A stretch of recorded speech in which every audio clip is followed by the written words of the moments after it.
different ways of... Every once in a while, a revolutionary product comes along that changes everything. Today, Apple is going to reinvent the phone. And here it is. Why in the world would Apple Computer want to jump into the handset market with so much competition? We use all the handsets out there. It's really frustrating. It's a category that needs to be reinvented. With over 2 billion units sold, the iPhone is the most influential product of all time. It created the modern smartphone and turned the device into an instant gateway to the world. Everything you desire in the palm of your hand. It changed everything. But where did it come from? If it wasn't a sudden idea from Steve Jobs, who actually came up with the idea? Who are the people that built it? And what are their stories? With the most recent release of the iPhone, it's easy for many people to forget just how revolutionary it once was. Today, we're going to see how it all began and how the pressure of doing the impossible cost some people their marriage and their health.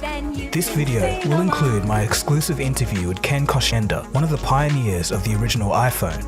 He worked directly with Steve Jobs on the project. This is the secret history of the iPhone. You are watching Cold Fusion TV.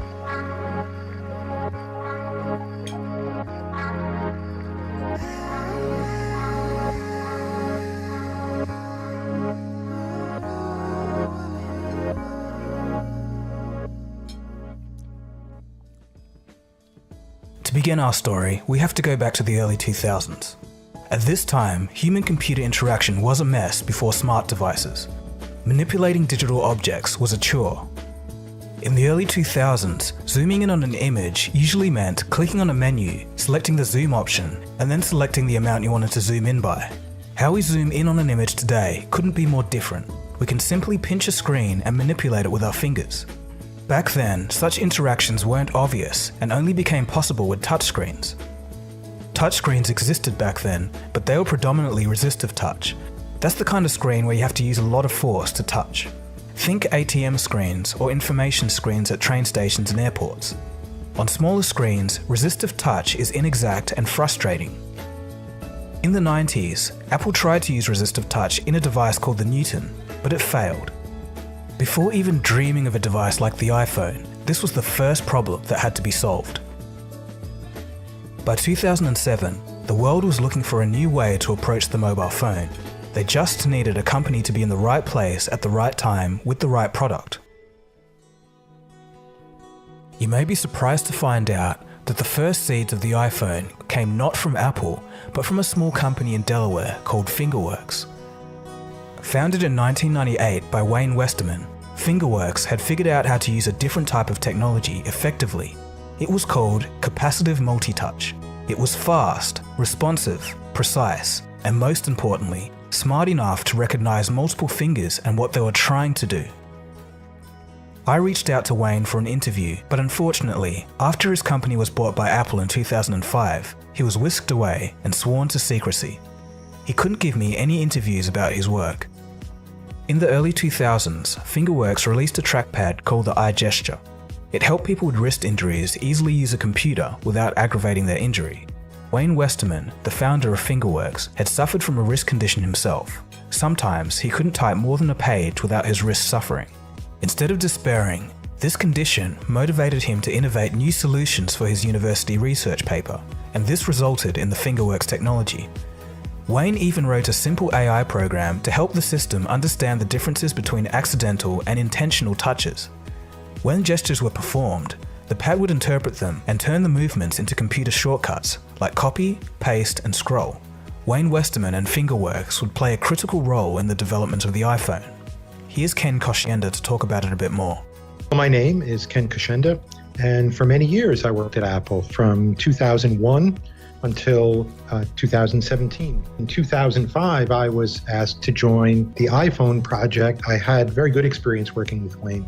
But back at the beginning, he had a company called Fingerworks, which is an independent company which Apple bought, part for the technology and part to get him because he was so talented.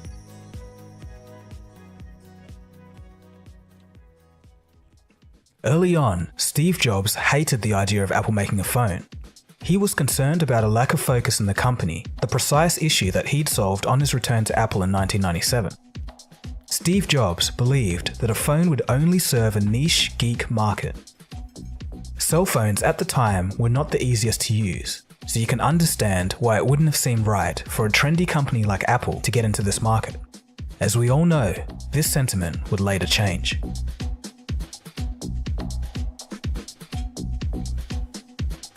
Meanwhile, within Apple, a group of engineers and software designers would meet weekly in what used to be a user testing room. They were all from different departments, but united by curiosity and imagination. They realized that the web and digital revolution was bringing richer and ever more complex media to computers. They realized that clicking and typing may not be the best way to navigate this new future. What if there was a more fluid way to interact with content? With this idea, they would start an informal human-computer interaction group within Apple. Their goal was to improve our interactions with technology. One day in 2002, an Apple employee by the name of Tina Huang brought a Fingerworks device to work due to a wrist injury. It was a black, rectangular pad that allowed the seamless execution of complicated computer tasks by just the use of her fingers. The Fingerworks touchpad was seen by some curious Apple human interaction employees in their user testing room. Because they were already thinking of new ways to interact with technology, to them, multi-touch interaction was an interesting prospect. Inspired, they whipped up a demo to show Apple's marketing department. Using the multi-touch gesture pad and a projector, they displayed an interactive image of macOS. The idea was that you could use finger-based gestures on the pad to manipulate elements of the desktop software. The demo was met with minimal enthusiasm from the marketing team. They just didn't see a need for it, and how could they? There was no product that would really need it. Unfazed, the interaction group continued to have weekly meetings to discuss the possibilities. Johnny Ive, who was one of the weekly members of the informal group, had also shown Steve Jobs the concept. Initially, Jobs rejected it. He remarked that it would only be good for, quote, reading something on a toilet, end quote. Johnny Ive, being of a sensitive nature, took the comment personally and was hurt by it. After some further thought, however, Jobs warmed up to the idea and the project would be greenlit, but it became riddled with problems and was ultimately shut down. In July of 2004, Steve Jobs had a surgery to remove a tumor in his pancreas. The realization that he might have a limited time on this planet helped accelerate the timetable of what needed to be done at Apple. About a year ago, I was diagnosed with cancer. I had a scan at 7:30 in the morning, and it clearly showed a tumor on my pancreas. I didn't even know what a pancreas was. The doctors told me this was almost certainly a type of cancer that is incurable, and that I should expect to live no longer than 3 to 6 months. I've looked in the mirror every morning and asked myself, if today were the last day of my life, would I want to do what I am about to do today? And whenever the answer has been no for too many days in a row, I know I need to change something. Your work is going to fill a large part of your life, and the only way to be truly satisfied is to do what you believe is great work. And the only way to do great work is to love what you do. If you haven't found it yet, keep looking and don't settle. As with all matters of the heart, you'll know when you find it. Around this time, Tony Fadell, who led the successful iPod division, suggested to Jobs that it would be a good idea to put Wi-Fi in an iPod. While Jobs thought about it, Tony and his small team would get to work on a new iPod, a PDA hybrid prototype. The result was a disaster. Imagine an iPod with modified software allowing users to navigate the web with a click wheel. Jobs hated it. He understood that it worked, but thought it was a rubbish experience. Jobs told Tony to try another way.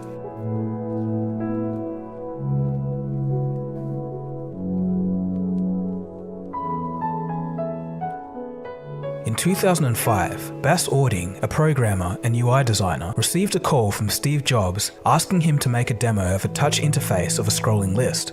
Steve now wanted to do a touchscreen phone.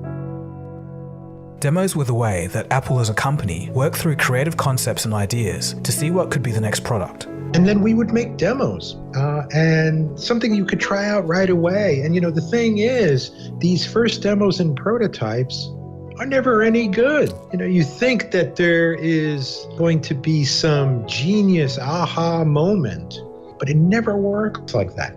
Well, hopefully, there's some little kernel in there. There's some aspect of it that's stronger than other aspects of it. And so you go and look for those strong parts. Natural world uses natural selection generation after generation, improving and improving. In technology, we have creative selection, taking our ideas and building up a product from these humble beginnings. It's a long, iterative, evolutionary process. While Ording was making the contactless demo, he noticed that when scrolling, the text image would suddenly stop when he hit the bottom of the screen. Because of this sudden stopping of all the motion, he thought that his code had crashed. After some time, Ording noticed that he had in fact reached the end of the list. This gave him an idea. Why not have the image bounce so that there's some visual feedback that lets you feel like you've reached the end of the list, and not like it suddenly crashed? This was the genesis of the rubber banding effect on the iPhone. When Steve saw Ording's rubber banding effect for the first time, he realized that a phone could indeed have a touch interface. While work on the scrolling list demo was happening, other touchscreen projects were secretly going on at Apple as well. As cool as these demos were, they were no more than a bunch of disjointed concepts. Some pinching and zooming here, a few widgets there, some notes, and a calculator. but nothing with a unified structure. Steve wasn't impressed with the disjointed array of demos. Didn't seem like there was a product to sell. In early 2005, Jobs gave the team 2 weeks to create something great, and it had to be great, or else. A small team at Apple spent 2 sleepless weeks trying to get the company's first touchscreen phone right. They focused on the vision of a phone and its function. How do you make a phone call on a touchscreen? How do you get from a calendar to web browsing? What's the logical flow of getting from one application to another? Amazingly, by the end of the 2-week period, they had something to show Jobs. The first time Steve Jobs saw the prototype, he didn't jump for joy or exclaim anything. He was silent. Sitting back, he said, "Show it to me again." He was, in fact, blown away. The project would be top secret within Apple from that point forward. Around the same time, Apple would purchase Fingerworks, bringing Fingerworks' whole team on board to try and help figure out this new jackpot.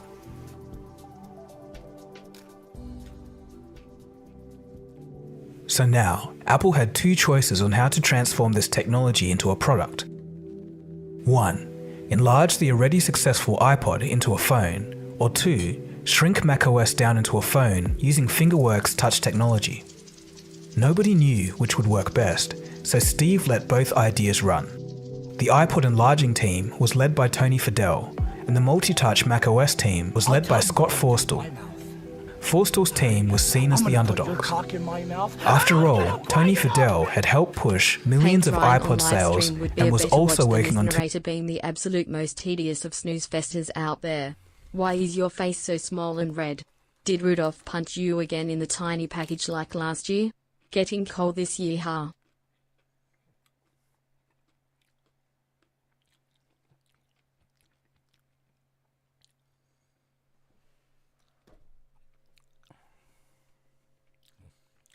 You wanna fuck yourself, asshole? Good name choice, by the way, asshole McGee. Fuck off. Tony Fadell had helped push. I'm trying to eat. You don't have to watch. Don't interrupt the fucking video. Million was seen as the underdogs. After all, Tony Fadell had helped push millions of iPod sales and was also working on 2 smash hits. The iPod Forstall's team was seen as the underdogs. After all, Tony Fadell had helped push millions of iPod sales and was also working on 2 smash hits, the iPod Nano and the iPod Video. The battle had begun. Neither team was allowed to know what each other was doing.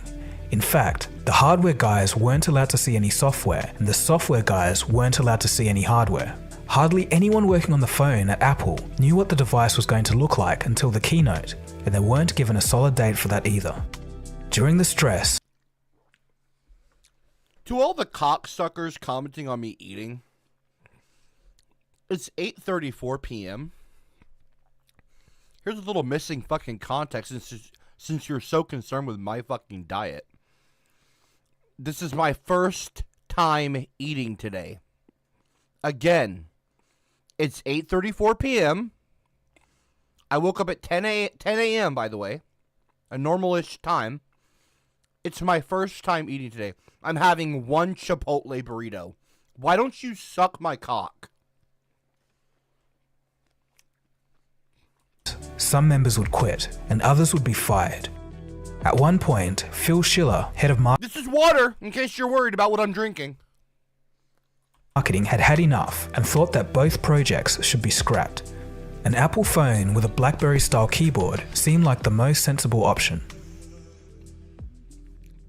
Enough and thought that both projects should be scrapped. An Apple phone with a BlackBerry-style keyboard seemed like the most sensible option.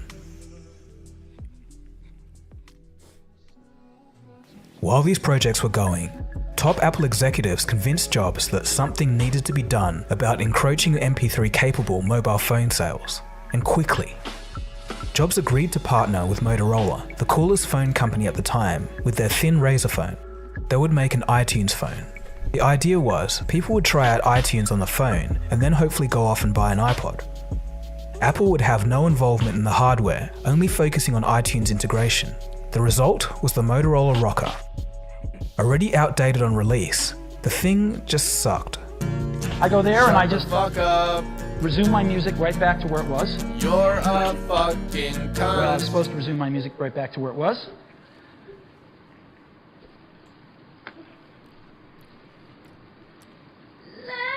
I hit the wrong button. But you can resume your music right back to where it was if you hit the right button. The rocker was so bad that it was soon being returned at a rate of 6 times higher than the industry average. Consumers were expecting something big from Apple, and this wasn't it. After the Motorola failure, Jobs returned his attention back to the iPod phone, which was Tony Fadell's team, as it was the safer option. He still did leave the Touch macOS team led by Scott Forstall to continue. Tony's team tried a plethora of designs, one of which was similar to an iPod video, but with a phone mode. If you wanted music, it would behave like a regular iPod with touch controls for play, pause, etc. around a scroll wheel. When you needed to dial a number, you would switch it into phone mode and the device would behave like a rotary phone. It wasn't perfect, but Jobs still insisted that the idea could work. Nobody within Apple really knew what this new device was. The iPod team saw it as another portable accessory like the iPod, so software wasn't important. The Touch macOS team, on the other hand, saw it as a fully fledged, multi-touch computer that fit in your hand. Tony Fadell and his team were certain that this new phone should run a beefed-up version of iPod software, while Scott Forstall and his team thought a shrunken-down version of macOS would be better. They theorized that mobile chip technology had become powerful enough to run a version of macOS. It was juddery at first, but soon they managed to get scrolling to work smoothly on a compact version of macOS. And from this point, it was decided that this would be the way to go. The shrunken down version of macOS would become known as iOS, and soon, Tony Fadell's iPod phone idea would be abandoned, and all efforts would be focused on iOS. As the software began to take place, details had to be ironed out. How do you unlock this thing without doing it by accident in your pocket? There's actually an interesting story to how this was solved. One day, Freddie Anzers, a user interface designer within Apple, found the solution in the most unlikely of places: a toilet.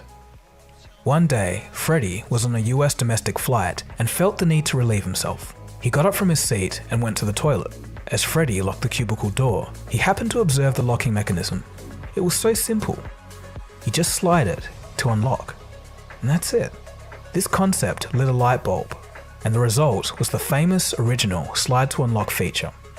To test out this concept, an iPhone engineer later gave a prototype to his 3-year-old daughter. Without hesitation, she took her finger, slid and unlocked the phone. If a 3-year-old could figure it out, anyone could. Meanwhile, Johnny Ive was beginning to imagine what the hardware of this phone could look like. Although later designs would stray, the first sketch from Johnny Ive was close to the final product. He was imagining an infinity pool. Quote, "This pond where the display would magically appear, the rest of the device had to get out of the way." End quote. Interestingly, Johnny Ive didn't want a headphone jack in the original iPhone.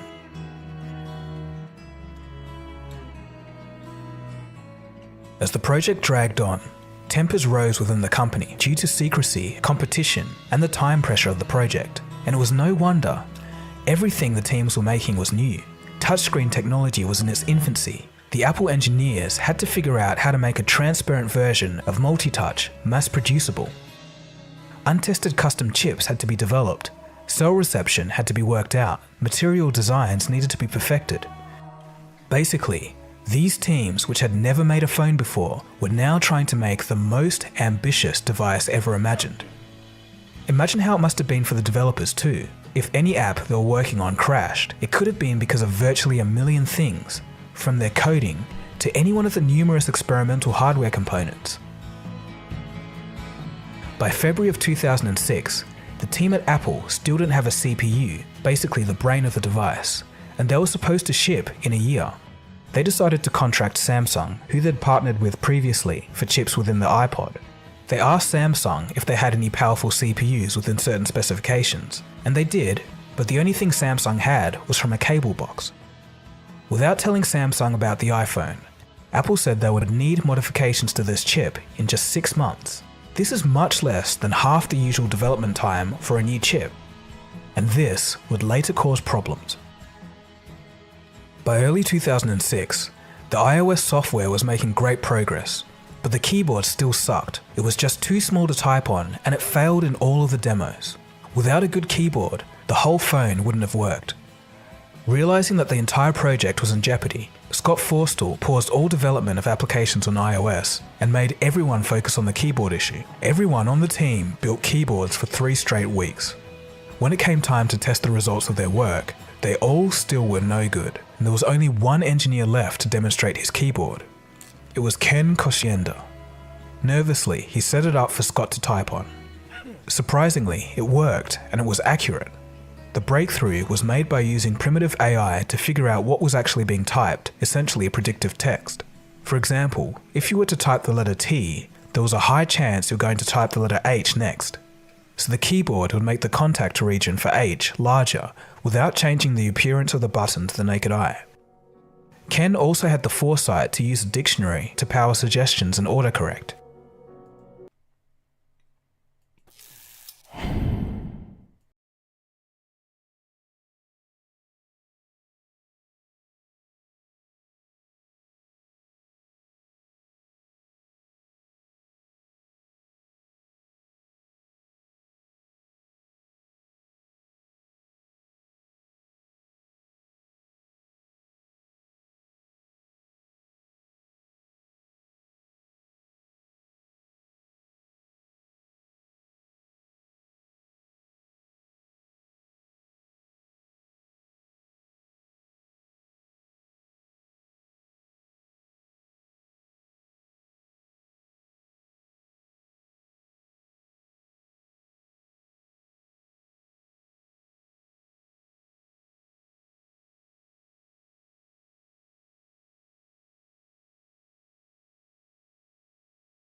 It was clear to me after the first couple of demos that since the screen was so small and since there was no tactile feedback on the touch screen, that there was going to need to be some new element. Now, my first ideas were different shaped keys, different ways of highlighting the keys so that you would just move your fingers, but that was a failed idea. That didn't work. And so it was the dictionary and software assistance, the notion that some code running in the background, looking at your touches on the screen and trying to figure out, well, what did you mean? And so combining that notion with the notion of a dictionary and a lot of work, and a lot of experimentation helped to produce that first result of autocorrection for the first iPhone. Without Ken's ideas in that high-pressure moment, it's possible that the iPhone wouldn't have made it off the ground.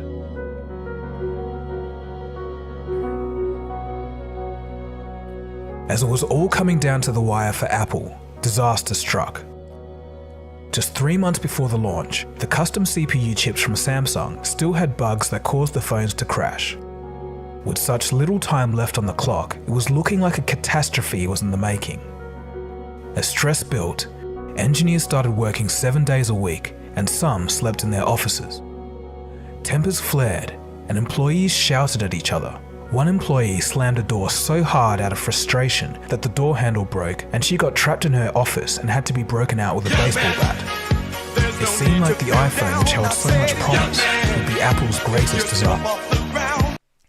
Red Rocket Calm Foam, Red Rocket Calm Foam, Red Rocket Calm Foam, Red Rocket Calm Foam, Red Rocket Calm Foam, Red Rocket Calm Foam, Red Rocket Calm Foam, Red Rocket Calm Foam, Red Rocket Calm Foam, Red Rocket Calm Foam, Red Rocket Calm Foam, Red Rocket Calm Foam. I'm trying to fucking eat, you son of a bitch! Fuck off, man! Would you fuck off, mansplainer? Like, honestly.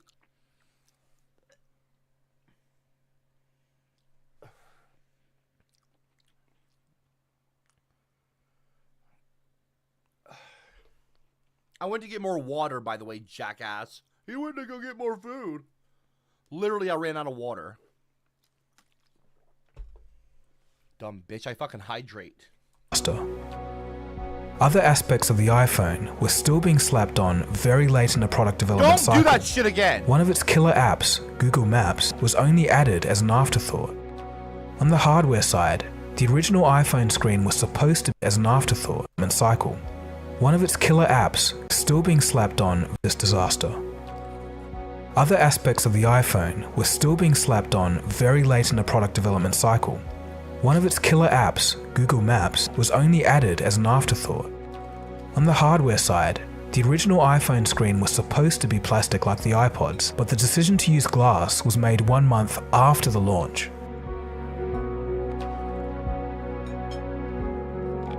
When the day of the keynote came on January 9th, 2007, none of the teams at Apple knew exactly what the final iPhone product would look like, even though they had worked on the project for years.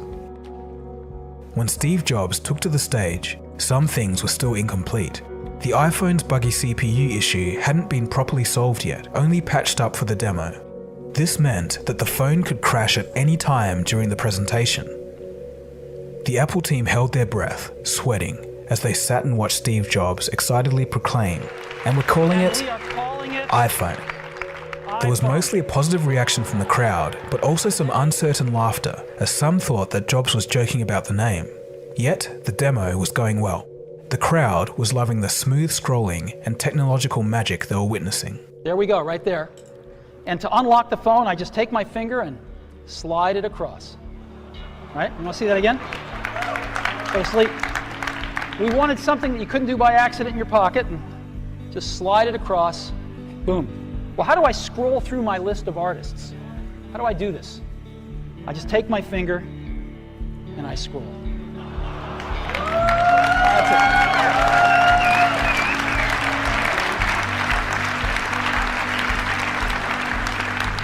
Isn't that cool? A little rubber banding up when I run off the edge.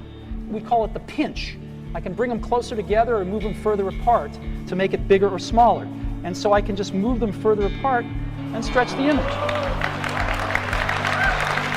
That cool? And move it around. That cool? As Tony Fadell, leader of the iPod phone team, looked on, Steve Jobs did something pretty cruel. When showcasing to the crowd how to delete contact, he gleefully slid Fadell's name off the iPhone contacts list. Tony's changed his number. I got to update this anyway, so I'm going to get rid of that, and I could just remove Tony. Boom. There we go. It's that simple to edit these things. He was basically saying to Tony, "You're fired." Scott Forstall states that during rehearsals of the presentation, Steve would always delete a random contact, never Tony's. To the crowd, it was just a demonstration of how this phone made everything fun and cool to use.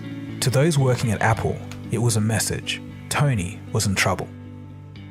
In all of this, there was one glaring omission. Wayne West... Pretty fucked up, actually, of Steve to do that. What the hell? Make that a part of the presentation? Getting fired like that? Like, what a fucking, like, asshole way to do that. And I'm a big, like, fan of Steve Jobs. That's a really fucked up thing to do. Westerman. Onlookers. In all of this, there was one glaring omission. Wayne Westerman. Onlookers never knew his name, and Wayne wasn't even invited to the event. But without his multi-touch innovation, there would be no iPhone. Instead, without his never in all working at action and contact, never Tony's rehearsals of the presentation. It's that simple to edit these things. He was a message omission invited to the in Westerman. Onlookers never knew his name, and Wayne wasn't even invited to the event. But without his multi-touch innovation, there would be no iPhone. Instead, on stage, Steve Jobs stated that Apple had invented multi-touch. These events were a summary of how the project had been for most. Brutal. The project was so hard on the secret teams that it ruined marriages and cost some workers their health. Some employees worked every day, giving up their nights and weekends for years at a time. iPhone engineer... That's so fucked up about Wayne West. Like, what the fuck? How do you not invite Wayne Westerman to that event? Like, what? Andy Grignon speaks. Quote, "The iPhone is the reason I'm divorced. It was probably professionally the worst time in my life. You created a pressure cooker with a bunch of really smart people with an impossible deadline, an impossible mission, and then you hear that the future of the entire company is resting on it. There wasn't really any time to kick your feet back on the desk and say, this is going to be really awesome one day. Every time you turned around, there was some just imminent demise of the program just lurking around the corner. It was especially hard on the married guys. There were a lot of divorces. Oblivious to the sacrifice, the world was electric with the buzz of the iPhone. That new phone? That new phone that's coming out? We're going to do that right now. You see, Randy's on top of everything. Here we go. Many people were anticipating the Macworld trade show this week, including Andy, and so far they've not been disappointed. The latest from this show, Apple CEO Steve Jobs unveiling what many are calling a revolutionary new product, the iPhone. You scroll lists like by flicking like this, and it's like a roulette wheel. It goes stop like that. It's just so cool. It's very clear to us that the world's going mobile. And we really believe that a device like this, which is, an order of magnitude more powerful than any mobile device or any cell phone that's ever been created, and yet vastly easier to use, is the future. Innovate. When it was all said and done, Apple used to innovate, man. They don't innovate anymore. Keen fans lined up to get one. You paid $500 to secure a spot in this line. No, just come and sit here. What are you looking forward to using your iPhone for? Just the fact that I could put all my music and everything on there, and it has a touch screen. And I don't know, I've seen the commercials, it looks really cool. For me, in 2007, after seeing Jobs' demo of scrolling and gestures, it made sense to me that this was the perfect interface for a small screen device. The I don't know, it looks cool, I want it. iPhone had way more than 1,000 times more computing power than NASA did in 1969 when they put man on the moon. Yet it was super easy to use, with a full web browsing experience to boot. Even children could pick up an iPhone and know what to do. Capacitive multi-touch and gestures had broken down the walls of human-computer interaction. The future had arrived. Finally, a computer in your pocket. As Apple software engineer Henry Lamerix would put it, quote, "We took a Mac and we squished it into a little box," end quote. Other small touches, like a proximity sensor that turned the screen off during a phone call so that it didn't touch your face by accident, and an accelerometer that could sense if you're holding the phone in portrait and landscape, made the whole package feel like magic. Today, it's just so easy to forget just how much of a leap the original iPhone was. What followed the iPhone was a complete shift in how we thought about technology. Now, information and news was instant. We became totally connected all the time. Though in the next decade, this overconnectedness would cause some issues. Yeah, it changed the whole fucking world.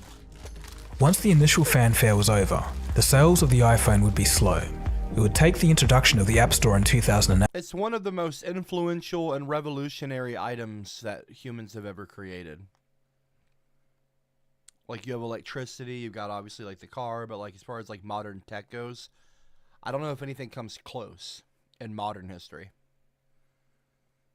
to how we like navigate, and like it's just crazy how impactful the iPhone was. To really kick things off again for Apple.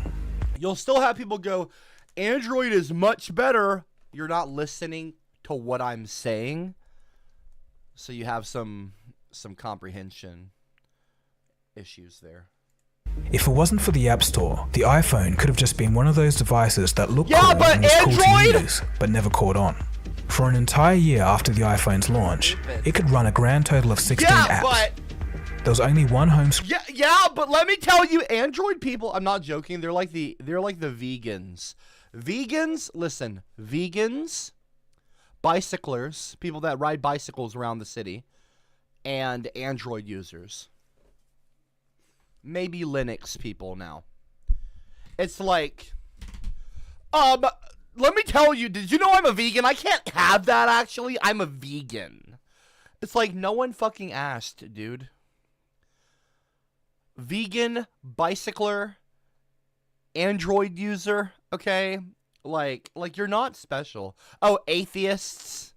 People will, like, if they're an atheist, they've got to find a way to work that into a fucking conversation. Like anybody fucking asks you, dude, if you're secular. like, they're just a bunch of, like, autistic Redditors, dude. It's crazy. No one cares, bro. Screens worth of apps, and that. I said that the iPhone was the most revolutionary. You're going, Android's better. Yeah, there wasn't an Android phone before there was an iPhone. Dumbass. That was it. And this isn't to mention how limited the iPhone was compared to some other devices out there.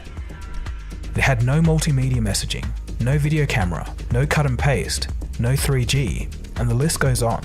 But that wasn't important. Nokia, BlackBerry, and the rest of the established phone companies had been providing these features for many years. But the difference was, for the first time, a device was now a changeable blank canvas with no buttons. Since the device could run apps on it, the iPhone's software creators could make it whatever they wanted it to be. Their creativity was only limited. Yeah, well, Android's better. I use Linux, actually. Oh, you play with a PlayStation? Oh, you're a console gamer? That's nice. I play on PC. Admittedly, I'm one of those people. Like, bro, okay, you're not special. Shut the fuck up. Billions of people also use Android. You're not fucking... You're acting like you're the person to discover Michael Jackson. Like, no one fucking... I actually have never seen a Star Wars movie. Okay, cool, bro. That's nice. By their imagination and the hardware capability. Today, billions of apps have been sold, and the mobile app space has become a new industry. Companies like Nokia, BlackBerry, and Palm thought they knew the game, but they couldn't visualize the future. They thought things would never change, and before they realized, it was too late to prosper in this brave new world.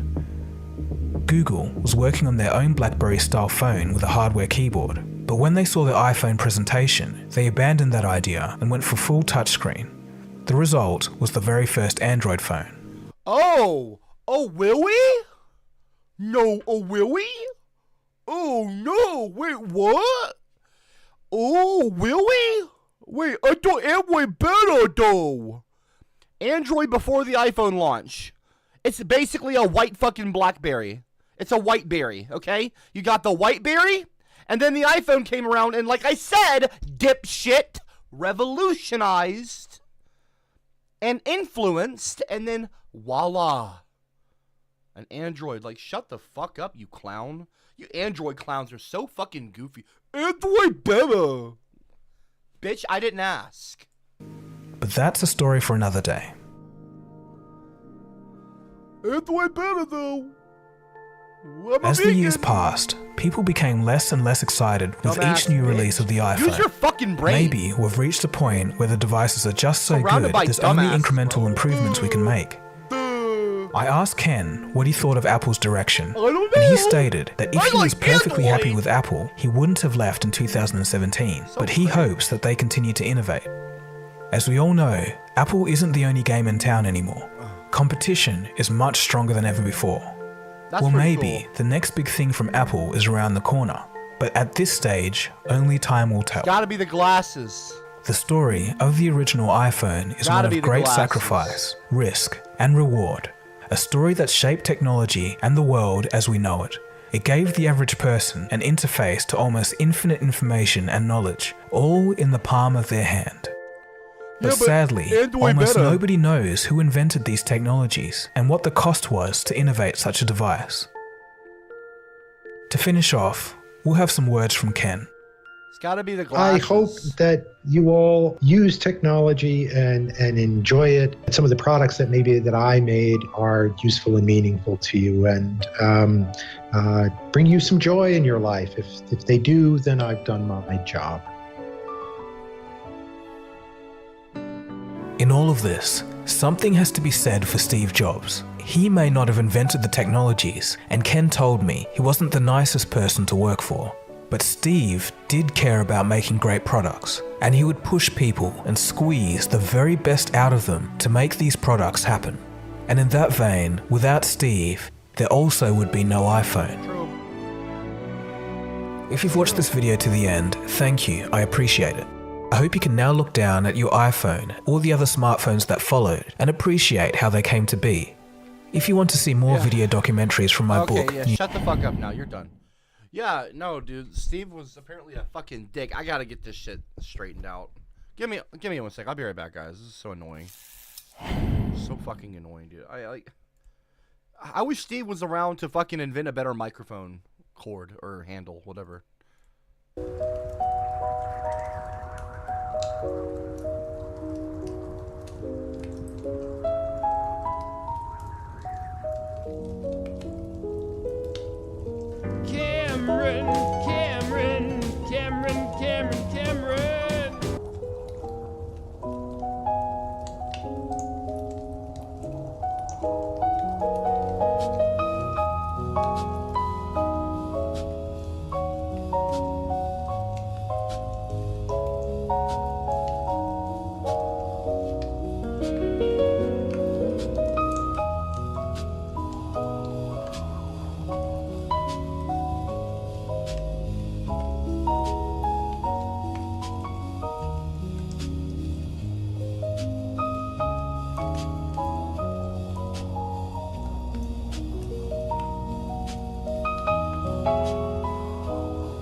I'm back.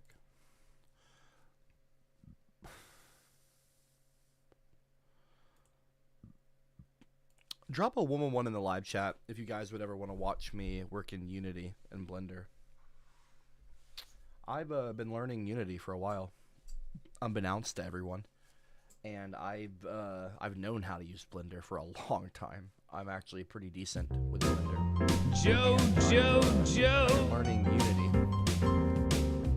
Joe. Nope, not eating chili. Not eating chili. I was eating and According chilling. to your stream title, you are eating chili. Well, I don't see any chili, pal. Muahaha, did I miss the chili and show up just in time for the dookie? Muahaha.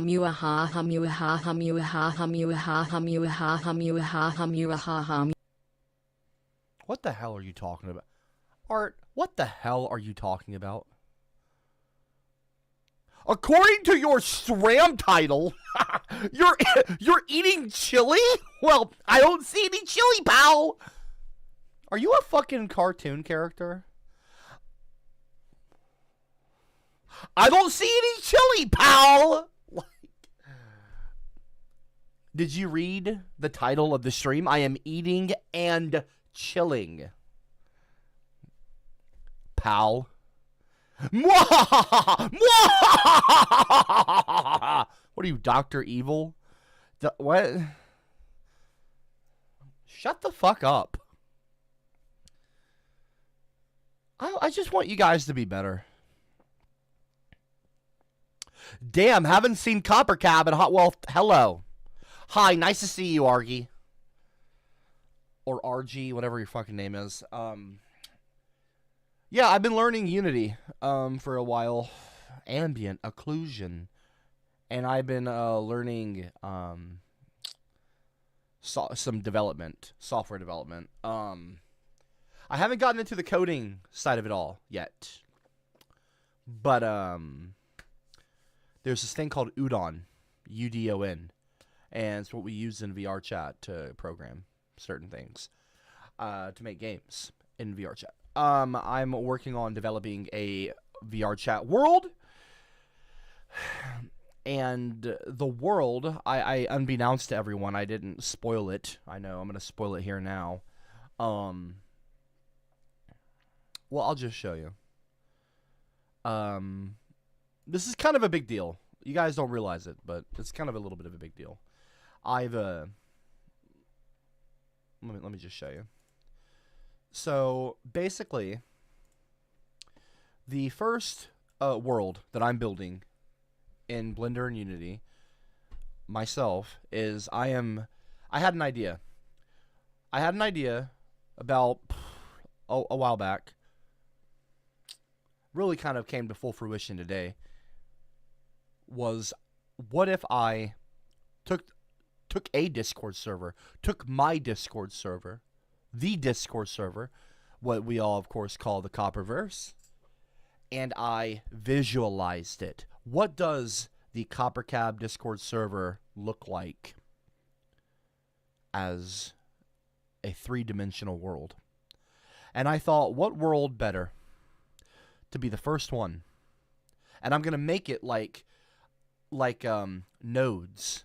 I'm going to create the world so it'll be one big world. It won't be like you have to go to world to world to world to world to world. It'll be the entire world, one instance you go into, and you're there in VR. Cross-platform. And the first place you load into is, of course, the tavern. Okay? So I made this logo myself. It's just the first version. I posted this earlier in my Discord server. No AI. Absolutely no AI is used for anything, even ideas. The caption I came up with, it's a mess in general. It's from me, from my idea, from my imagination. And I thought I would make the tavern. So the general chat, I thought that I would make it in VR. And I thought it'd be really cool if we had the general chat of the Discord server always running in the world on a screen somewhere, like on a TV. So even if you're not in the Discord server if you join that world, you'll see the CopperCab Discord server on screen. It'll just be there. People can be watching the chat you don't even know.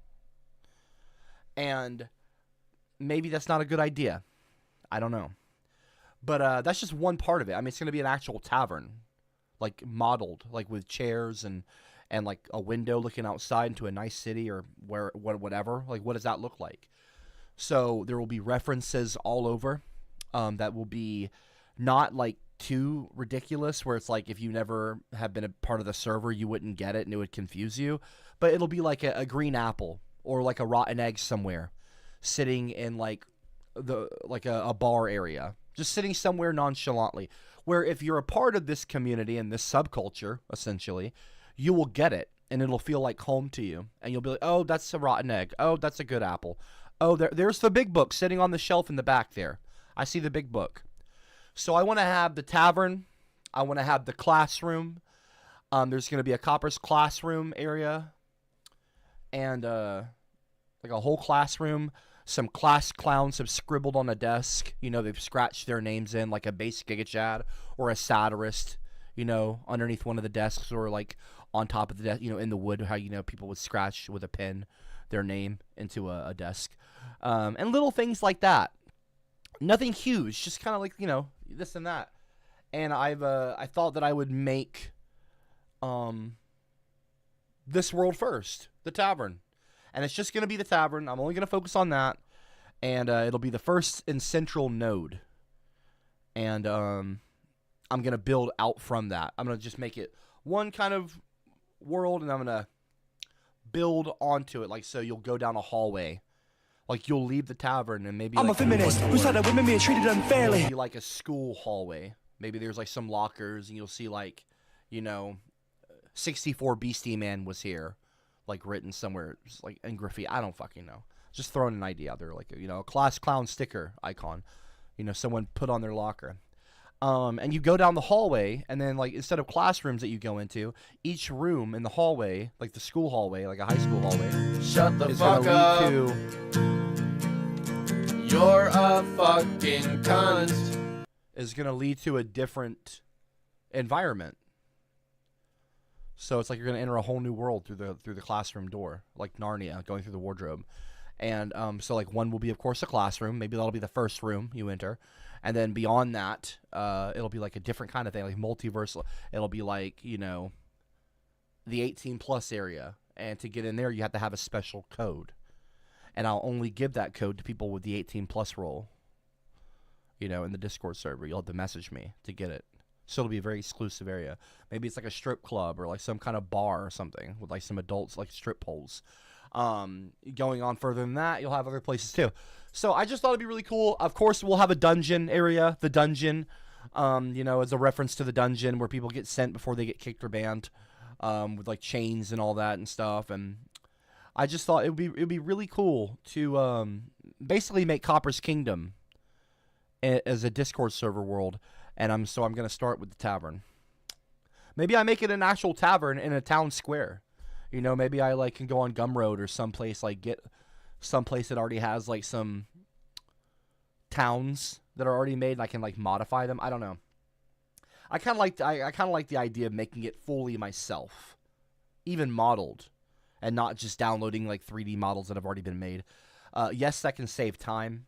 I might do that for little things like cups or plates. Or, you know, maybe a chair, maybe. I don't know. But I want it to all look like it goes together. I don't want to, like, you know, I'm not going to have, like, a super high-resolution chair. I'm a feminist. Who said that women being treated unfairly? But maybe I can find some ways to kind of mitigate, you know, get past, you know, cut through some of the fat, so to speak, time-wise, and, like, making it how long that'll take. But, yeah, if you guys would ever want to watch me make the tavern and build the tavern on stream, maybe I could just do that on a Kick stream sometime. I mean, not stream it on my YouTube channel. That's, like, not what a lot of you would want to see.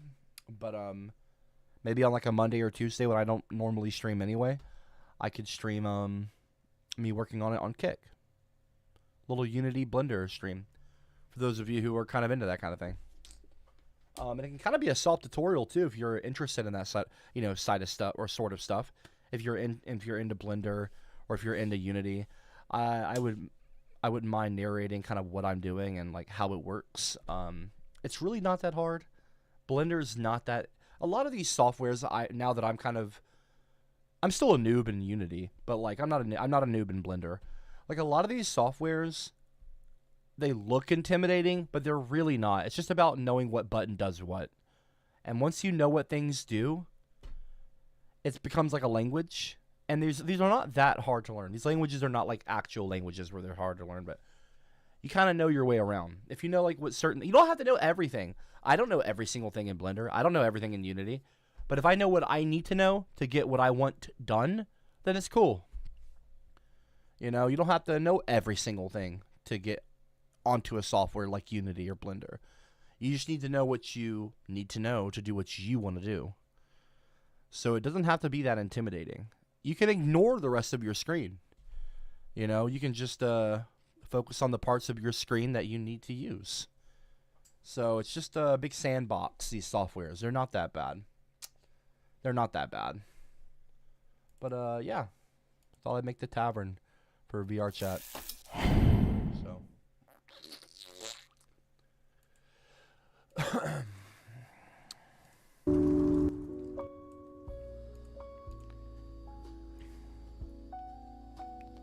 Vince Offer, hey Copper, check out this video, you will love it. I'm pretty sure it's not Video Reaction Friday, dude. I don't know why you're sending a video. It's not Video Reaction Friday. Hey, it's Vince Offer. Let's see, what is this now? Vince Offer. I don't know who that is. Vince Offer. You love the Sham Wow, and I know you love ham. We combined them both, and we got Ham Wow. You know Sham Wow doesn't make a mess. No drip. Ham Wow, all mess, all drip. As you know, Sham Wow keeps those windows clean for those amazing views. But what happens if the other neighbor appears in? Freddy! Hello, he's so cute. Dad, help! I'm getting rainbow rays from Man Girl. Use the Ham Wow. A few wipes, your windows stay blurry, and your kids stay straight. And just like there's no MSG in this Chinese food, there's no FAG in this KID. With Ham Wow, you're gonna be saying, oh, so good every time.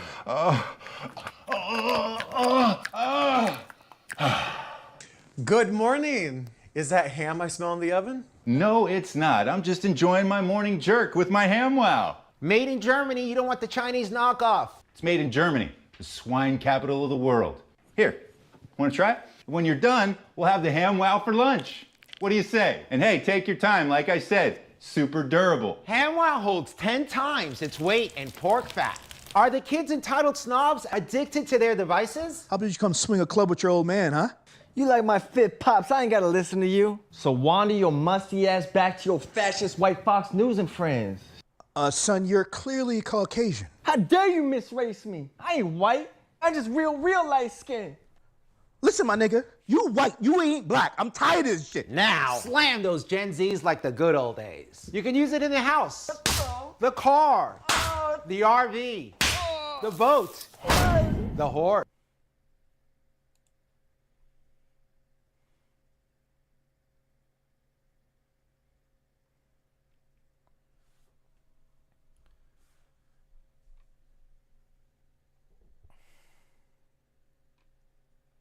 What the fuck? What is that, man?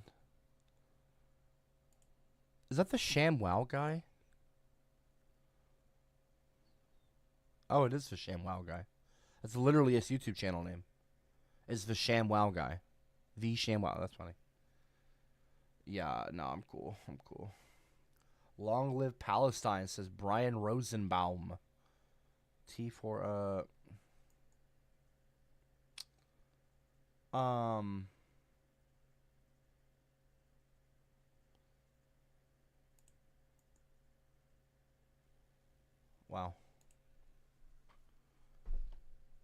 Ugh.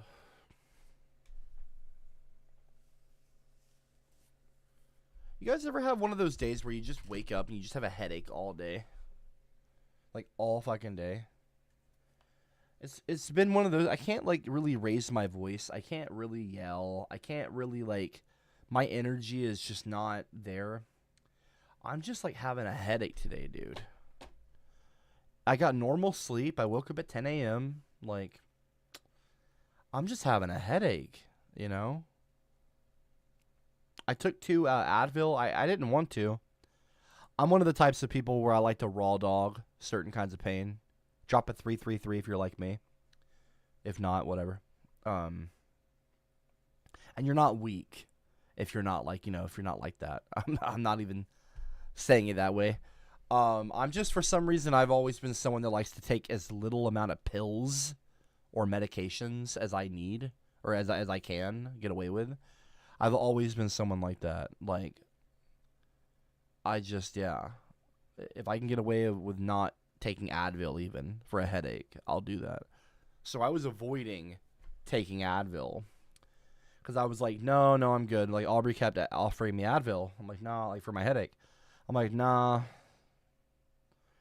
I'll just drink water, which is what I did. I drank a couple of waters, and I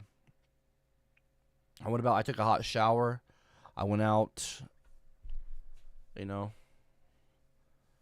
my thing, did some stuff. I went, speaking of, I need to open this package that Ale sent me. Give me 1 second. Ale sent me a package in the mail.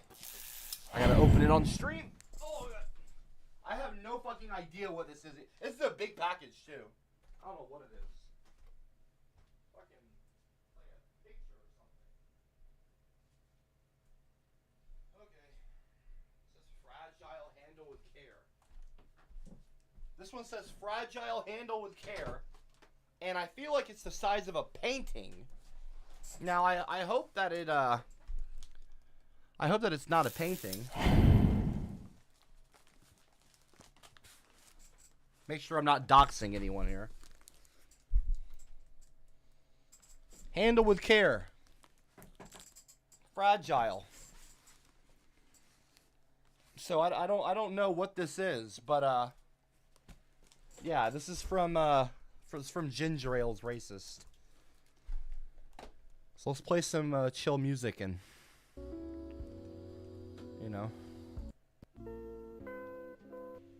Maybe you should relax and have a drink. bring out the old reliable here.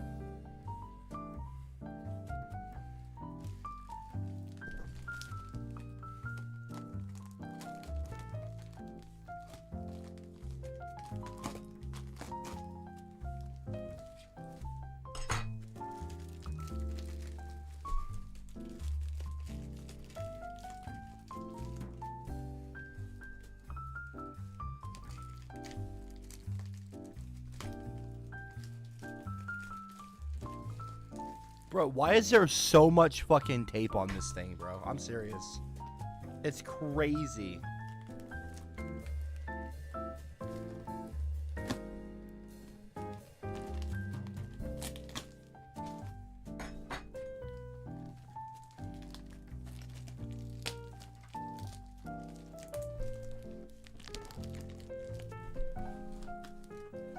I haven't played RuneScape in a fucking decade. What are you? I don't even know. RuneScape?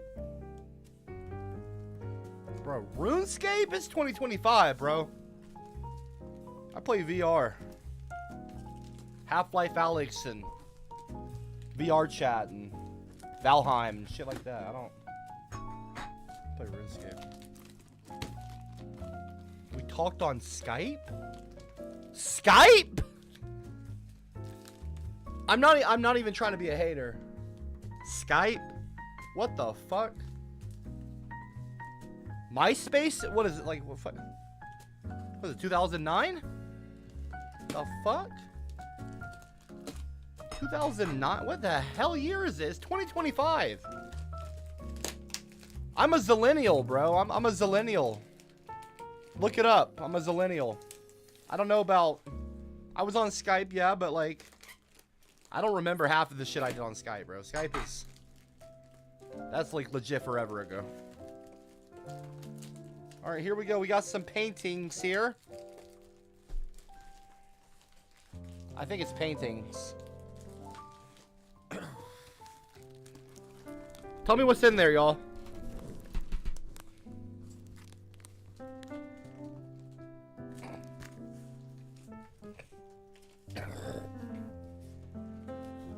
Bro, this is so... Why is there so much fucking tape?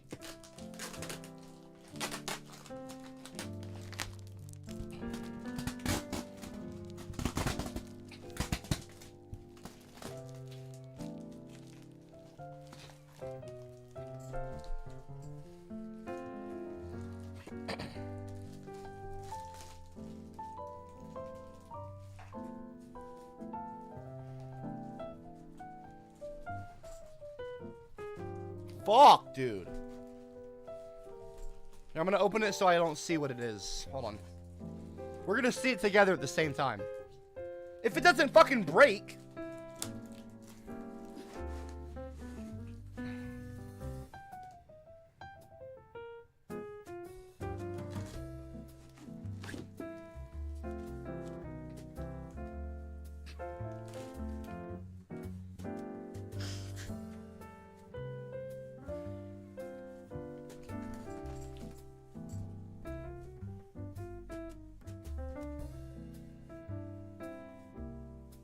What the fuck is this? What the fuck is this shit?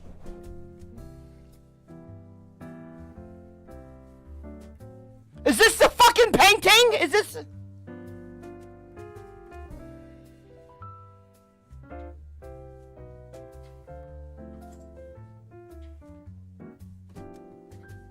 So that's the fake.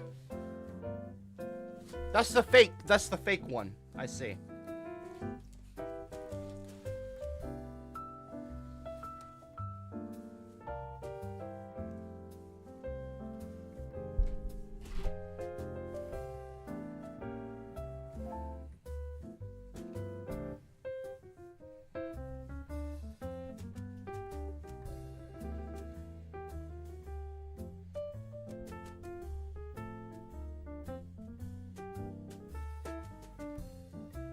I'm assuming that's from the axe.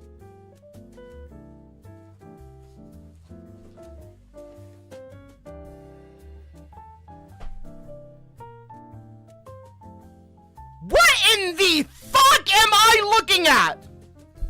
What in the fuck am I looking at right now? Okay, I am not getting fucked in the ass by Sanchez. I don't like this painting. Delete this shit! I don't want this!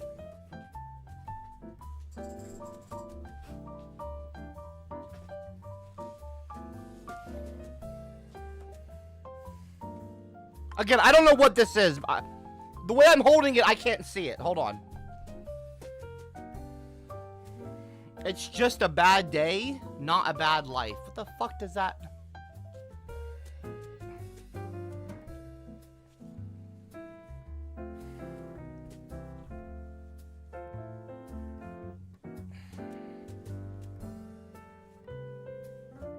Did Ale paint this himself?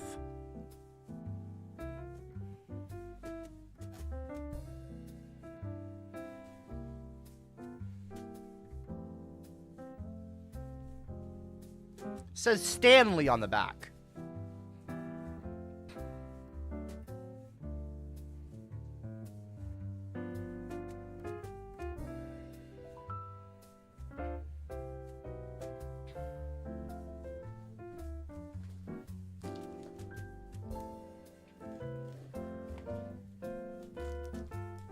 That's it. This motherfucker sent me the painting that he set on fire and the one that he threw an axe at. What an idiot. I don't want any of those. They're a bad memory. This is like fucking trauma. You're dumping trauma on me.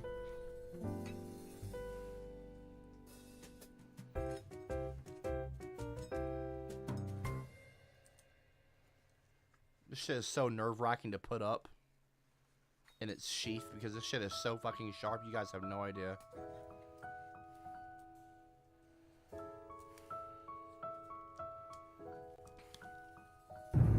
It's pork o'clock, Aubrey.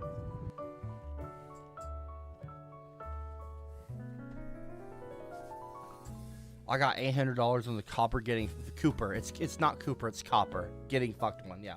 Fuck off, Keith Coster. Fuck off. You know what I ought to do? You know what I ought to fucking do? I ought to use this as the canvas for my next painting. I ought to just paint over this shit.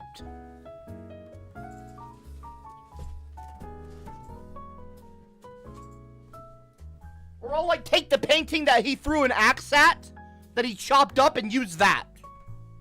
Fuck off, dude.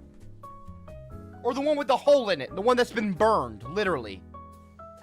Maybe I'll paint on this side. And I'm gonna call it Revenge. Bitch. Fuck you, Ale! Fuck you!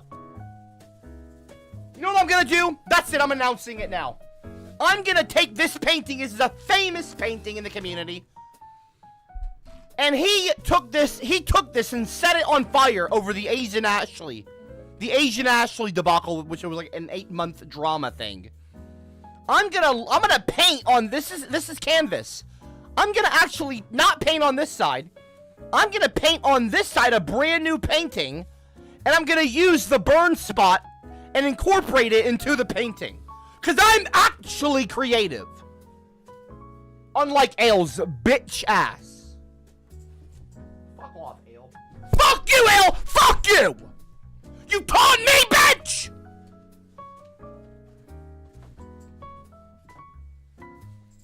I'm gonna make a fucking painting. I'm gonna make a painting with the fucking paintings that he fucking chopped up with the axe. I'm gonna make it a whole new work of art. I'm feeling inspired to do that.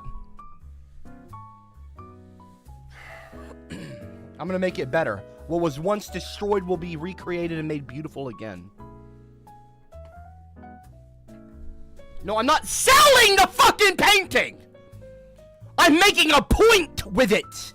It will not be for sale. Jackass! My artwork isn't for sale! Go and look at the Etsy page. I had Aubrey delete all that shit a year ago. A year ago. I'm not joking. It's been like a legitimate year.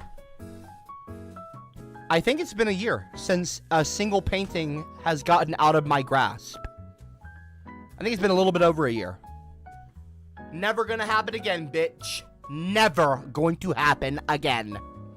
No, they will not be sold, Diego. Dumb fucking... Shut up. They're not on Etsy right now. I'll check right now. They're not on Etsy. I promise you they're not on Etsy. What does she call it? CopperCab shop?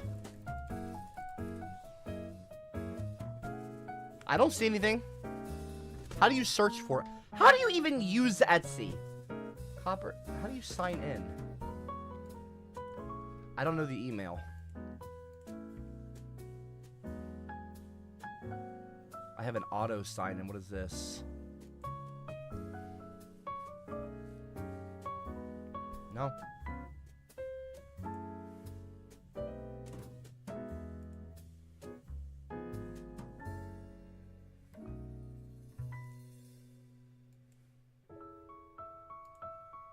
Yep, there's nothing in here.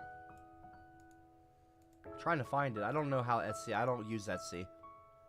All Etsy is overpriced fucking like knickknacks in like earrings and fucking jewelry. Yeah, there's nothing on there, dumbass. Yeah, trying to troll me. Look, I'll put a link in the live chat. Look, I'll put him in the live chat right now. And I would never normally post this link, but look. I put it in the YouTube chat. There's nothing there, bitch. Hey, Cameron Walker. Dumb bitch. Wrong again. You were wrong about Half-Life 3, and you're wrong about this, dumbass. Sorry. Dumb bitch. $2,000 for the copper getting fooked. Fuck off, Rusty. Fuck off, bitch. That painting will never see the light of day again. Forget about that fucking painting. Forget about that painting. Na na na na na na na na na.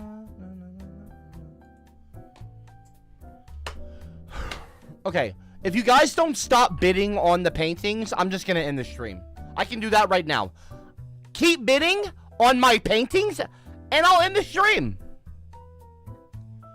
I'm giving you 5 seconds to stop. 5, 4, 3, I know there's a delay.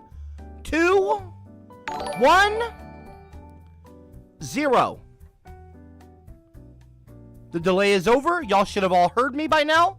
Do not mention any price points or anything like that in the live chats, or else I'm going to end the stream. And I'm not joking. Copper is a gen cell. I'm not a fucking gen cell. Don't follow me on Kick with a stupid fucking username. I appreciate people following my Kick page, obviously. I'm actually learning to prefer Kick over YouTube, by the way. Dumbasses. I got 50 cents. Why are y'all still bidding? Why are y'all still bidding? Why are y'all still bidding? I got 50 cents on Glory Hole. You know what? I'm cool. Alright. Y'all don't want to listen to me? That's okay. Bye. Bye. Bye. Should I end the stream? Or are you going to listen to me? Bye.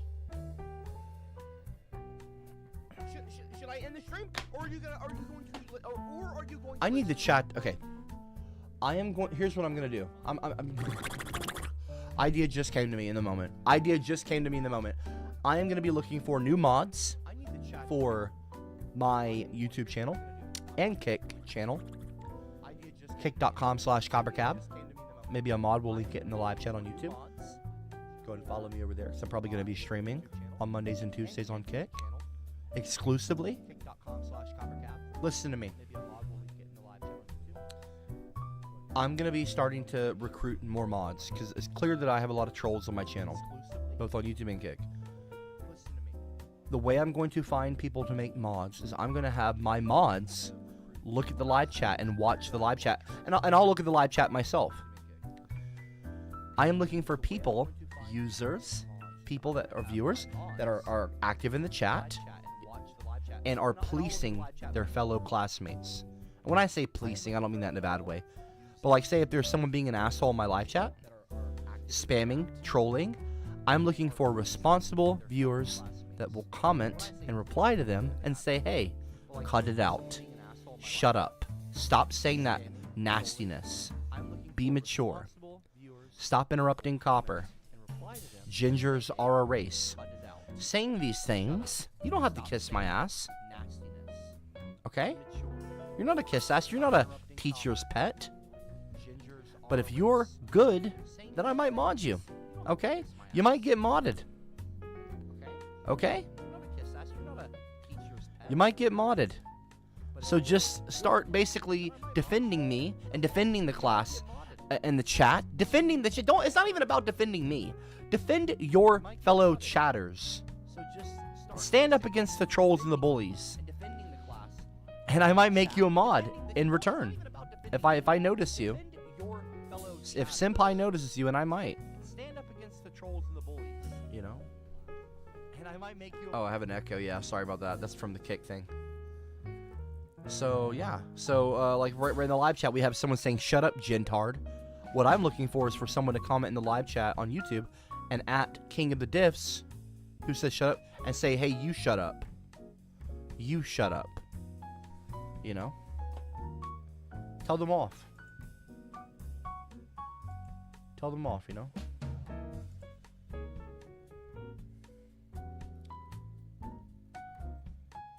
Captain Base Pants, end the YouTube stream but continue on Kick. I don't know if I can do that. Can I do that? Can you end a YouTube stream and let it still be on Kick? I don't know if that's possible. Wait 1 second.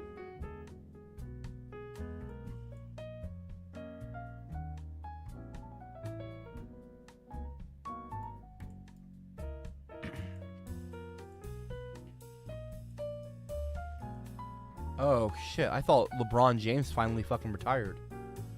I thought LeBron James finally fucking retired, you guys, just now. I mean, like, look, objectively, that'd be a big deal. You know, I mean, not really, but like, I was like, whoa. Hold on. Shit. Finally. Damn. Man, I was never going to retire. Some record came to an end finally. Who fucking knows? Do we have any basketball watchers here? Drop a 111 in the live chat if you're a basketball viewer. This isn't going to turn into a sports stream. This is just a random question. Do we have any basketball watchers, like avid basketball fans? 111 if you're a basketball fan. I'm not even out to troll you. I'm genuinely curious about something. I want to ask you guys a question. Okay, we got Gin Toenail, CZA, 87, Cody is too cool, Project Mayhem 2025. Okay, so we have some. Okay, do y'all think, who do y'all prefer, Michael Jordan or LeBron James? And you can say LeBron James. I'm being totally serious. Like, I'm not gonna roast you if you say LeBron does. Do y'all think LeBron is the GOAT or Michael Jordan is the GOAT? Because it's one or the other, right? Jordan or James. I'm curious if does everyone just agree it's MJ? I think it's, you know, well, I'll tell you who I think. I'm just curious what you guys think first. I want to see what you guys are saying. Michael Jordan, not even remotely close. Spud Webb. I know Spud Webb. It's not Spud. Spud Webb is the GOAT. Brian Scalabrine. White Mamba. Wait, who's White Mamba? Brian Scalabrine. That's someone, or is that White Mamba? Yeah, it is. It's White Mamba. Yeah, Brian Scalabrine, the ginger. Why do they call him White Mamba? It should be the Red Mamba. Fucking A, bro. I swear, the ginger bullshit, bro. I think Brian Scalabrine is the GOAT. Do you want to see who my GOAT is in basketball?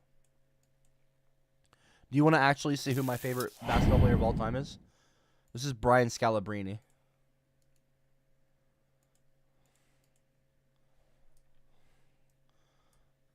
This is the greatest NBA player of all time. Song. I like to sing it all day long. I'll teach you the words, then you can sing along. The White Mamba. This is the GOAT. You may not like it, but that's the GOAT right there. You may not like it, but that's the GOAT. He did not get carried to a chip. Shut the fuck up, Gin Toenail. Shut the fuck up. He did not get carried to a fucking chip, bitch. He was an integral part of the team. Quiet your fucking mouth. Do we have any LeBron? Drop a 333 if you think LeBron James is the actual go to NBA. You know, due to like longevity, staying healthy and fit. You know, not like retiring in the middle of his career. All that stuff. Do we have any LeBron lovers in the live chat? Not lovers, that sounds gay. You know what I mean, like fans. See, you'll have people that are like 333. People who type 333 don't know ball. Like LeBron's been in the NBA for 20 years. 20 years. He's been one of the greatest players in the league. He's obviously number 2 of all time. Okay, Kareem Abdul-Jabbar is number 3. You could say Magic is number 4, maybe. I'd say Magic Johnson's probably number 4. 5, I would probably put maybe Tim Duncan. Steph Curry. I think Steph Curry's in the top 10. I think he is at this point. He has to be. I put Shaq in the top 10 too. Most dominant to ever play. Most dominant. Kobe. I think Kobe gets put up there in the top 10 for sure. I don't know if I'd put Kobe in the top 5. I think I'd put Kobe in the top 10. Maybe number 9. LeBron has to be number 2. If you don't put LeBron number 2 behind Michael Jordan, I'm sorry. You're and I'm not a LeBron fan, by the way. But if you don't put LeBron at number 2, you lose credibility. You lose credibility. You do. You lose credibility if you don't put LeBron in like the top 3. Like can we like be serious, please? Be for real. I'm not a sports like basketball guy, but come on, okay? Please be for real. I would put Larry Bird in the top 10. I put Larry Bird somewhere around number 7. Probably Larry and Magic are both in the top 10. Kareem Abdul-Jabbar is obviously top 3. It's Michael, LeBron, and Kareem are the top 3. In whatever order you want to put those in, you can do that at your own volition, but it's Michael, LeBron, and then Kareem. And then after that, Magic. Wilt Chamberlain, yeah. Wilt Chamberlain's in the top 10, probably in the top 10. You don't know ball, Copper. You don't know ball. You sound like a fucking loser. You don't know ball. What a loser. LeBron over MJ. Captain Base Pants in the kick chat. What up, Kick Click? What up, Kick Click?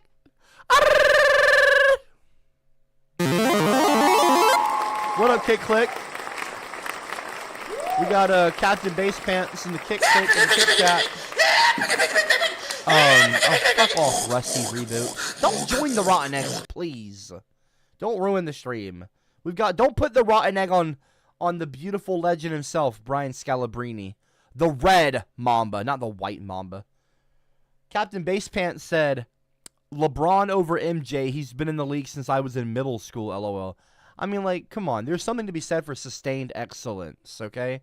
Am I a LeBron fan? No. In fact, I'm not a hater, but I'm not, like, rooting for LeBron, okay? Not that I'm hating on him. I'm not rooting against him. Like, if it came down to him and someone else was going to get another championship ring, I would probably even root for LeBron. Well, maybe not. I don't know. It depends on who the team he's playing against is. Like, if it's Denver, I'm rooting Denver. I'm rooting for Denver. I'm rooting for Denver over LeBron. It really depends. Atlanta Hawks is my team, and we're a largely irrelevant NBA team. One of the reasons why I'm not a massive sports guy is because I'm from Atlanta, and we had a moment to get a Super Bowl against the GOAT of American football. The NFL's Michael Jordan himself. I mean, like, literally, like, the Michael Jordan of American football, of the NFL. Tom Brady. Like, Mr. 7-time champion. Been to the Super Bowl double digits, which is, by the way, insane. 10 Super Bowl appearances. Double fucking digits. Could have easily been 11, 12. Like, basically, the Super Bowl was the Tom Brady Invitational. They should have just called it the Tom Brady Invitational. It was Tom Brady versus someone else, like, every other year. In the modern era, in the modern athletic era, that's crazy. That's fucking crazy. 7-time champion. Only lost the Super Bowl 3 times out of 10. And the famous one, of course, is the Falcons versus the Patriots, where the Patriots came back from like a 28-3 deficit in the third quarter or some crazy shit in the biggest game in America, in the Super Bowl, like, against my Atlanta Falcons. I mean, and I hate to say it, I was kind of rooting for Tom in a way. A part of me was, you know. I love Atlanta. I'm a homer for Atlanta, but, like, I'm also a big Tom Brady fan. Brady is objectively the GOAT. Spygate, Deflategate, again, people like Brass Bus. Brass is such, like, a cartoon character of, like, a gooner and just a stupid person. Brass Bus, when I think of a stupid individual, when I think of the dumbest of the dumb in my community, in our community, it's not my, it's our community. It's my Discord server. It's my YouTube channel, but it's our community. When I personally think of the dumbest people, I'm not even trying to be mean right now. I think of Brass Bus, and I think of Titanium Taxi. Photo Joe is more intelligent than Brass Bus and Titanium Taxi. I think that Patrick 360 is more intelligent than Brass Bus and Titanium. of all the people, and Brass and Titanium are hardcore liberals. They hate Trump. They hate freedom of speech. I get that. And for that, I think that they're pretty cool guys. But when it comes to all the other stuff, they're so stupid. Bless their hearts. They're just so stupid. That's okay, though. That's okay. They're twins, by the way, in real life. So it's Tweedledum and Tweedledummer, okay? Tweedledumbass. Tweedledee and Tweedledipshit, okay? They're like the fucking twins off of Alice in Wonderland, but it's Tweedledum and Tweedledumbass. I mean, it's really crazy. These guys are total goofballs, but anyway. Rusty Reboot, you can moderate the chats, but never the super chats and donation messages. Yeah, I don't know how to do that. Trust me, if there was a way to fucking moderate the super chats and the fucking robot, it would have been done a long time ago. 5,000 for the copper getting Fucht painting. Cope butthurt. Why don't you fucking cope, bitch? Fuck off, Reboot. Rusty Reboot, you're a fucking asshole about to be. Fuck off, bitch. Fuck off. Rusty Reboot, you dumb bitch. Fuck you. Anyway. I genuinely think that Brian Scalabrine is the GOAT of the NBA. I mean, he's red-haired and blue-eyed. Come on, bro. Red hair, blue-eyed, pales, freckles. Got a little bit of a ginger beard going on. The red hair, beautiful red hair. I mean, put that man on a poster. Put that man on a poster. I want to interview Brian Scalabrine. I want to interview that legend. Look at that. White Mamba. He's got a championship ring. And of course he did it with the Celtics. Of course he got it with the fucking Celtics. They say the Celtics, but you know what I mean. The Boston Celtics, but I mean, come on, bro. Of course, of all the teams he could have got it on. How poetic. How fucking poetic. Celtic, Neo-Celt. He's got C-E-L-T on his fucking jersey. Celt. Larry Bird's number was 33. Larry Bird, 33, white NBA player. The white goat of the NBA, Larry Bird, number 33. The ginger goat of the NBA, number 44. 3344. It's poetic. And he got it with the Celtics, same team that Larry Bird got his with. I mean, this is... You cannot make that better. Like, if I could think of a ginger NBA player, which team would I want to put him on? Just based off of, like, the team branding? The fucking Celtics. Because it's like, the leprechaun. It's, like, perfect. It's perfect. It's amazing. It's absolutely amazing.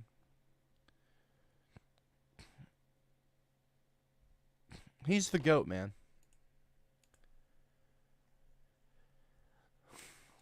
Like, come on, bro. Look at that. Look at that ginger. That red hair. Imagine being a redhead and having a NBA championship ring with a clover on it, like an Irish symbol, and being a ginger. I'm wearing green right now, coincidentally. I'm a redhead. Green looks great on redheads. It's like our color. I mean, it's literally, like, come on, bro. You cannot, that's like, you can't make that up. The ginger champion of the NBA is on the Boston Celtics. Neo-Celt. Like, bro, that's, Neo-Celt. He's a fucking Neo-Celt. Celtics, bro. He's a Celtic person. Ancestrally, I would assume. He's a redhead. And he's on the Boston Celtics, where he was. I don't know if he still is, but it's amazing, bro. I need to get a poster from him.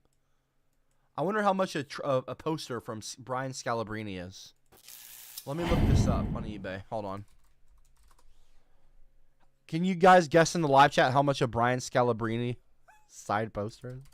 Brian Scalabrine jersey? Oh, fuck out of here. Yeah, right. No shot. No shot. Hold on. Shh. Hold on. Is this for real? Bro, this is an insult. This is an insult. This is a fucking insult. $76 for a Brian Scalabrine autographed jersey.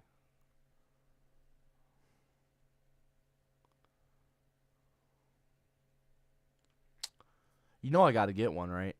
Like, you know I got to get one. You know that I got to get a signed Scalabrini jersey for my, like, ginger collection. For, like, if I ever do, like, a ginger Hall of Fame, the ginger Hall of Greatness for NeoKelt, we got to have a, like, CopperCab has got to have a Brian Scalabrini jersey. A signed Scalabrini jersey. This one's fucking click. This one's nice right here. That one's nice. Look at that. Oh, dude, we gotta have one for the Ginger Hall of Fame, bro. A signed Scalabrini, $76. Come on, dude. Come on. That's nothing for a signed NBA player jersey. Scalabrini, what are we talking about, dude? He's a championship player. He's literally a championship player. $80 for that. That's fucking bullshit. $20 for this one? 4 bids, a day left, $20? I might have to drop a bid on this one. I don't bid on eBay. That's crazy. CopperCab got to have a Brian Scalabrini. That's crazy. That's the ginger goat right there. I also got to get a, speaking of redheaded NFL and sports players, Andy Dalton. Let's look up Andy Dalton. Can we get an Andy Dalton? If you don't know who that is, Andy Dalton is the ginger quarterback. I'll show you Andy Dalton. You want to talk about a redhead, bro? That's a fucking redhead. That is a redhead, dude. That is a ginger. Pretty sure he's got red hair and blue eyes as well. What is it with the redheads with the blue eyes? Just like your boy. Rarest color combination on planet Earth. Look it up. Amongst all races. Red hair and blue eyes. Something about us, man. Something about us. We got the Brian Scalabrinis. We got the Andy Daltons. We've got the CopperCabs. I mean, this is like... Look at that. Look at that. And you know what's crazy, too? The team that he blew up on. Look at the jerseys. Remind you of anything? The Bengals. He was on the fucking Bengals. It was like basically like a Tiger shirt. Like, are we? It's like you got Brian Scalabrini getting championships with the Celtics. Okay, the Celtics. And then you got fucking Andy Dalton wearing like a Tiger shirt. Like the closest, it's a Bengal, not a Tiger. But it's an orange, you know what I mean? Like an animal, like a tigerish jersey. It's just amazing. The branding, having a ginger quarterback on your team has orange jerseys. I got to get a signed Bengals Andy Dalton one. Like, look at that handsome man, bro. That's a Celt right there. That's a fucking Celt. Look at that, dude. The women love this kind of stuff, by the way. The women love redheaded guy, bro. We're highly sought after.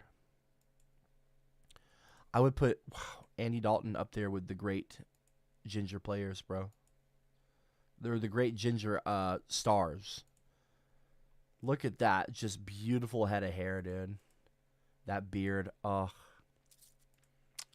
Bro, I'm gooning. I'm gooning right now. No, not really. I'm not gooning. The fuck. That hair is great. He's rocking a CopperCab. Hold on now. Wait, tell me why my man's rocking a CopperCab. Tell me that's not a CopperCab. I'm talking like 2010 copper. 2010 CopperCab. The man's rocking a 2010 CopperCab right now. Take your hand and cover the screen up just to where the eyebrows are. Just to where you can see the eyebrows. Bro's rocking the 2010 cut. Bro is rocking the 2010 copper. He told the barber, yeah, just give me the CopperCab, bro. Dude had to specify though, 2025 or 2010. He's like, nah, 2010. 2025, you're getting a buzz. I mean, you're getting it shaved. That's gonna be clean. Yeah, you ain't wrong, LMAO. I know. It is a CopperCab. That's right, Max. Yeah, just cover. Take your finger if you're watching on your phone. and like make it horizontal or whatever, or if on your desktop, just cover up the top. Straight up, bro. Straight up, that's CopperCab. I basically influenced him to have that haircut. I'm joking. Could you imagine my ego was that bad? No, I'm just joking. But that's crazy though. I need to save this image. I need to like have all these images. I need to like make a folder. I need to save these. I need to find one. Do we have a Brian Scalabrine where he's also rocking a CopperCab? I'm sure we can find one. Yeah, it's kind of a CopperCab right there. Look, that literally kind of looks like me. I'm not even gonna lie. That looks a little bit like me. A little bit like me. Like 2010 Copper. Like, are you kidding me? Again. Here, I can just do it myself. Look at this.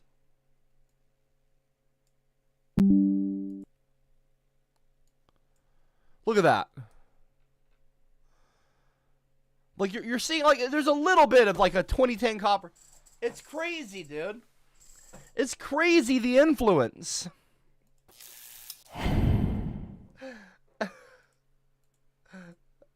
Fucking A.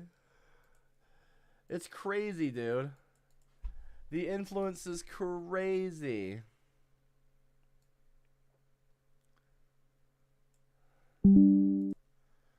I'm telling you guys. Andy Dalton and Brian Scalabrine. Rocking the coppers, bro. Look, there was 2 hair icons of the 2010s, okay? Do you know who the first one was? Obviously, it was Biebs. Okay, it was the Bieber. The other hair icon? It was your boy. It was your boy. Captain Basepants subscribed on Kick. What up, bro? Thank you. Shout out to you.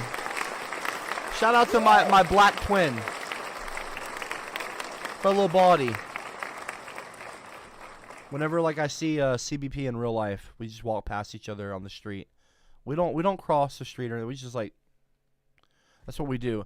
I don't know. I probably shouldn't say this is gonna break like 3 or 4 codes here, but whenever bald people, like especially young bald guys that are kind of like, you know, they're in the now, like the game. Like when we see each other, even if we're like at like a Disney World or something, or like in an elevator or in like a casino or anywhere, library, you just do a little tap tap. It's just two times. That means I see you basically. I see you and you see me, and I know that you see me, and I know that you know I see you, and I love you, and I know that you love me, and it's all platonic, it's all straight, it's all heterosexual, you know, nothing sexual, but yeah, you just do a little tap tap. You like no one will ever notice it. No one will ever notice. Shut the fuck up. If you're not bald, you would think I'm just scratching my head. Fucking cunt. If you're not bald and you don't know the language, you would just think I'm like itching myself. You would never know that if I didn't tell you that right now. I'm not joking either. Ask any bald person in real life that you know. Be like, do this to them. Just go. They'll have to do a double take when you do it. They'll like, and like you might even see them go to do it again. Like they might. And they'll have to stop themselves because they're going to see you and like, you don't have a bald head. It's like a bro nod. Exactly like a bro nod. It's like a, you know. Sumzone Cat. Hey, Copper, check this link out. You will love it. It will put you in a good mood, respectfully, says Sumzone Cat. Okay, before I click this link, I just want to say something. I have earned some, or I have gained some new respect for furries, Sumzone Cat. So if I click this and I don't like it, I'm going to lose that respect. Okay? All right.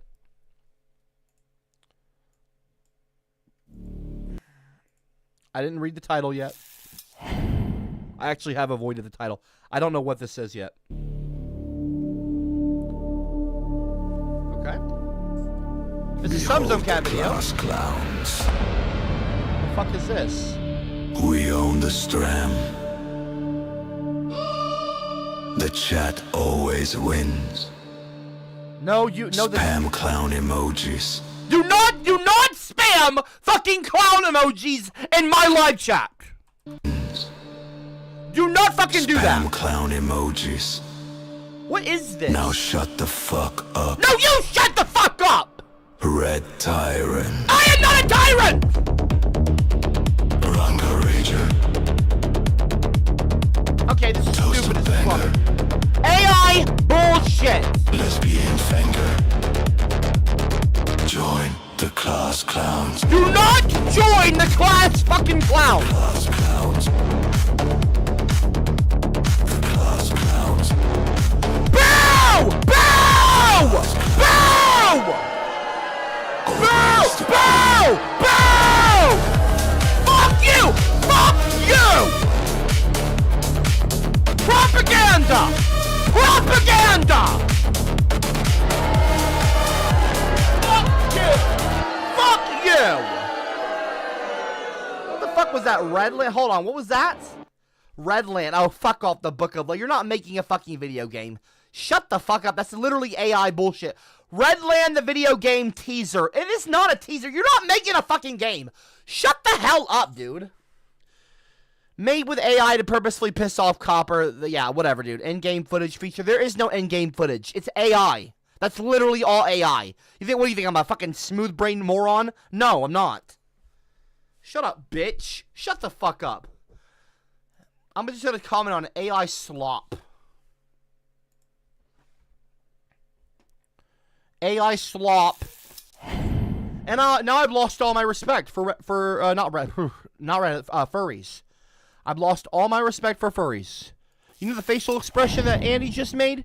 He saw that video and this is the expression he just went. He was like, huh? The fuck? Like, he's like, what are you doing? What is this shit, dude? This shit is lame as fuck. See, redheads, we're winners. We win Super Bowls. We win championships, okay? We're amazing. We're handsome. Look at us. Gosh, bro. I'm so proud of this young neo-Celt. Oh, my gosh. I love my fellow redheads. You know what? I know a lot of people call me a racist, but I'm not. I just think that gingers are better than everyone else. That doesn't make me a racist. If I was a racist, I would say, well, what is being a... I think that gingers are their own race, and I think that gingers are better than every other group on the whole planet. That's my just opinion. We're better than white people, blah, blah. But that doesn't mean that I'm racist. I'm not racist, okay? Like, what does being a racist mean? Racist describes a person, attitude, behavior, or system that reflects race. Okay, what is racism, though? Which is the belief that a particular race is superior or inferior to others. Hold on now.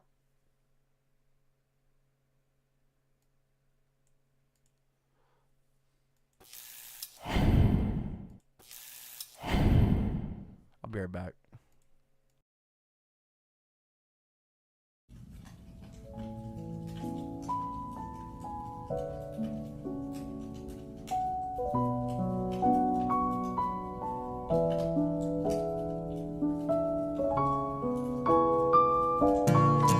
Shut the fuck up. You're a fucking cunt.